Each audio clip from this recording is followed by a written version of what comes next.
ওনাদের নিয়ে বসে দুপুরে খাওয়া দাওয়া হচ্ছে, কটার সময় হচ্ছে খাওয়া দাওয়া আমাদের? এখন 4টে 4:30 বাজে খুব গেল। নাচানাচি করেছি আজকে আমরা, আর সব আনন্দ করছি প্রচুর।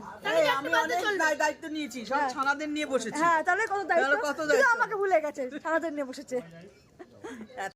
রান্নায় এই যে মাটন বিরিয়ানি আর চিকেন চাপ। আরে সাবাস, ভালো না? দারুণ। এই কেমন লাগছে? আর রান্নাটা আমি করেছি, কেমন হয়েছে? ও হ্যাঁ হ্যাঁ, তা তো অবশ্যই। হ্যাঁ, রান্নাটা আমি করেছি, কেমন হয়েছে? নিজেকেই বলতে হবে, এখনো পর্যন্ত আমি খাইনি। রান্না করলে বলা যায় না। তাই না? লজ্জা করে খাবে না কিন্তু।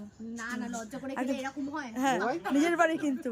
তোমার ঠিকঠাক করে খাবে, ঠিকঠাক একদম লোকালে হবে না। আমরা কিন্তু ক্যামেরায় তোমাকে দেখাবো। হ্যাঁ, ধরা পড়ে গেছো, ধরা পড়ে গেছে। ধরা পড়ে গেছে। মা এখন স্যালাড কাটছে, কি কষ্ট করে কাটছে। এমন না, ইয়ামি হয়েছে, সুন্দর না? এমনি টেস্টি না?